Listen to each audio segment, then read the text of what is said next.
Okay, what we've done here is we initially started with the brain stem, lasering around the brain stem, and I do it for a minute around each spot, but that means if you're using your own random laser you got off the internet, that doesn't mean you should do a minute per spot. I don't know what you should do, to be honest, because those lasers, again, are not all created equal. That being said, we do Oshiro's principle under both ears at the brain stem on both sides for a minute, and then in the back of the brain stem for a minute, and that helps to kind of wake up the nervous system. It works really well. And we're going to show you a new technique that we do here for trigeminal neuralgia, migraine headaches, and facial neuralgia or Bell's palsy. Go ahead, turn over on your back, Frederick. Okay, so now he gets it on the left side of the face, so we're going to focus on the left side. Have you had any symptoms at all on your right side? No symptoms. So I do 1,000 to 3,000 hertz, and over here we do more than a minute. My laser is a 50-watt laser, so a lot of you may be using 5-watt, 10-watt, 15-watt lasers. So the treatment times are going to take longer, and over-treating an area does not help. Actually, it negates the effect of the laser. You want to, if anything, under-treat. So you really need to know what you're doing. You don't just point and click and put the light on that spot. It doesn't quite work that way. But I started at the brain stem and the spine for a reason. Now I'm going more to the periphery of the nerves. There's a method, there's a reason why I did that first and this next. So now what I'm doing is I'm going over the ear where the facial and trigeminal nerve come up over the ear, and then they branch off into the face, into the cheek, into the face, above the eye. So that's where we are right now with him, and we're not going to change anything we're doing. He's improved. What percentage would you say you've improved since, the very beginning? I mean, how long have you had this for? About a year and a half?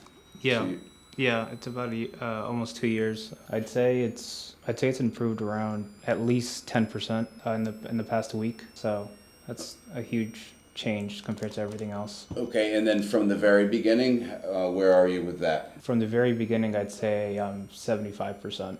75%. Okay, so we've got another 25% to go, technically not 90% when you think about that, right? He's done other treatments which have helped him a little bit, right? The acupuncture and physical therapy. I think the laser's been probably the most profound for him. But this is not a battle of the egos. Whatever helps you folks, right? If acupuncture helps you, do it. Do whatever helps you, whatever's accessible for you. You may not have access to cold laser therapy or someone that knows how to do cold laser therapy. You can cover your eye here with your hand. Yep. So again, I'm going down along the cheek. I do 1, 2, 3 spots there on the face because I have a shower head. So my aperture area is huge. It's a big area compared to some of the other lasers we have, which are a fifth of the size. So don't just do 3 areas on your face and assume that it's going to get better, okay? I don't recommend, if you have a laser you bought online, you can try it. It's probably not going to hurt you, but if you're not improving after 3 to 5 treatments, change what you're doing. You're not doing it correctly. That's all I can say. And many of you may have questions about your lasers and how to use them. I can't help you because I don't know the laser, I don't know the make, the model, the frequencies, the power output. There's just so many factors.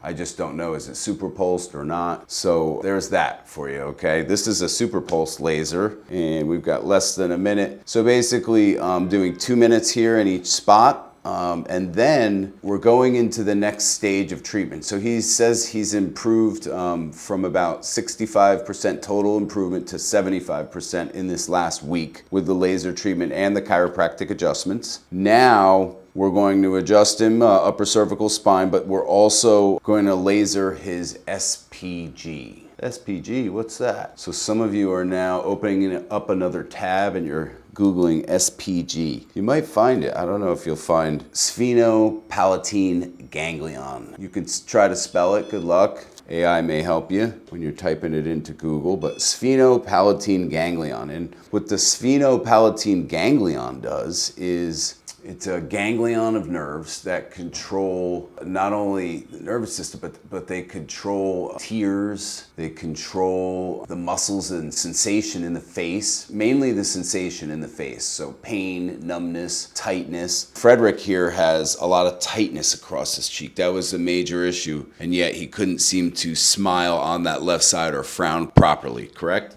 Right. Yeah, so how has the tightness across the cheek been the last week?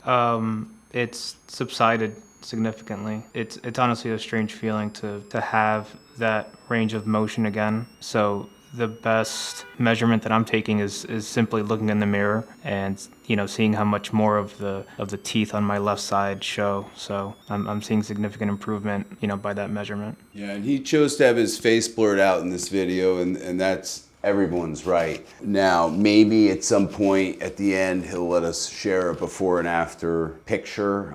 That's up to him. But if you're all wondering, well, how's he doing later? He's going to continue to improve. This is going to be a big week for him. I expect him to improve get up to about 95% better, maybe have one more week of treatment. So I'm expecting maybe 2 more weeks of laser treatment with upper cervical adjusting, and then I'll see him for chiropractic adjustments maybe once every 2 to 4 weeks after that. So I'm going to show you guys how I do the SPG, the sphenopalatine ganglion, how we get to that. So here I'm going to have you wear glasses. And I just have to put a probe on here. You need a special probe attachment to get to this point. But if you have migraine headaches, this is a really great spot. Close your eyes. And this is a different laser. The one that I said had a fifth of the size of an aperture. And it's meant to be able to get into smaller areas. When we rent lasers, we even give these probes if you need it. And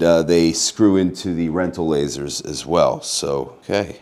Now we're right in the entrance of the nostril, pointing straight back. And what this does is it stimulates the SPG, the sphenopalatine ganglion. And this is also something we do for like Hashimoto's disease, somebody with hypothyroid. All right, Hashimoto's, we'll go ahead. But we're not trying to stimulate, and we use a different frequency. We're not trying to stimulate the SPG. We're trying to get through and past that to the pituitary gland, and that helps with the hormones to stimulate thyroid. So that's a whole other video. We're not talking about that here, just Bell's palsy. We're going to do both sides of the nostril for, again, depending on the power of your laser, 1 minute to 2 minutes. It could be longer if you have a really weak laser. So doing okay here? Yep.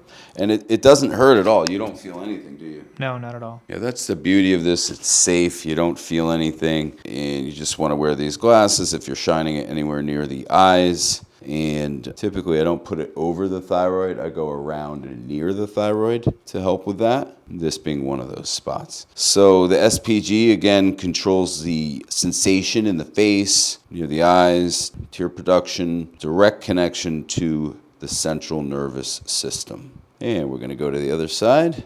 So he's going to get significantly better this week. Maybe we'll do another follow-up. Make sure you subscribe. Okay, don't just hit that thumbs up like button, but subscribe to the channel and you'll see the follow-up if he's comfortable with that. Thanks for tuning in. Thank you guys so much. If you got anything from this video, or even if you just like this view of the Empire State Building and the Chrysler Building, give me a like and don't forget to subscribe. Appreciate you guys.